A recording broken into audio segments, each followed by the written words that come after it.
د افغان خبریالانو د خوندیتوب کمیټې په مالي ملاتړ هلمند کې د ژغ راډیو یو ساعته وروستۍ څلورمه مناظره ترسره شوه. د دې وروستۍ مناظرې میلمانه د هلمند ملي ټلویزیون د خپرونو مسؤل حمدالله همدرد، د هلمند پوهنتون استاذ پوهنیار نظیر احمد رښتنی او د ځوانانو په استازیتوب ویان سردار محمد شریفي وو. د ژغ راډیو مسؤل ویل د مناظرې د خبریالانو د خوندیتوب کمیټې په مالي ملاتړ په لار اچول شوې، د رسنیو د فعالیتونو پرمختګونو، بیان ازادۍ، معلوماتو ته د لاسرسي او په اقتصادي پیاوړتیا کې د رسنیو د رول په اړه معلومات پکې وړاندې شول.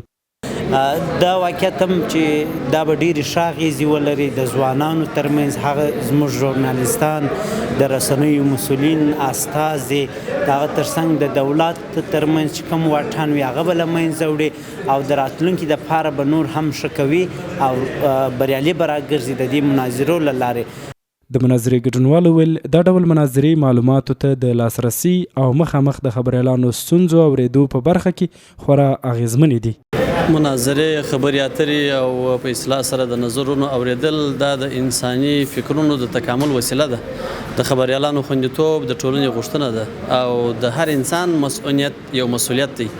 دغسې پروګرامونه جوړول او دغسې برنامې پر لار اچول دا د هلمندي خبریالانو لپاره ډېرې ګټورې تمامېږي او موږ په ضمن کې د خبریالانو د خوندیتوب د کمیټې څخه او د ټولو رسنیو څخه غواړو چې دغسې برنامې په لاره واچي. د سیمونیزو رسنیو مسؤلین خپل کلنۍ پلان تشریح کوي چې د خبریالانو په وړاندې دوی کوم چلند کوي یا د رسنیو لپاره دوی کوم خدمات وړاندې کوي، هغه څه خپرېږي.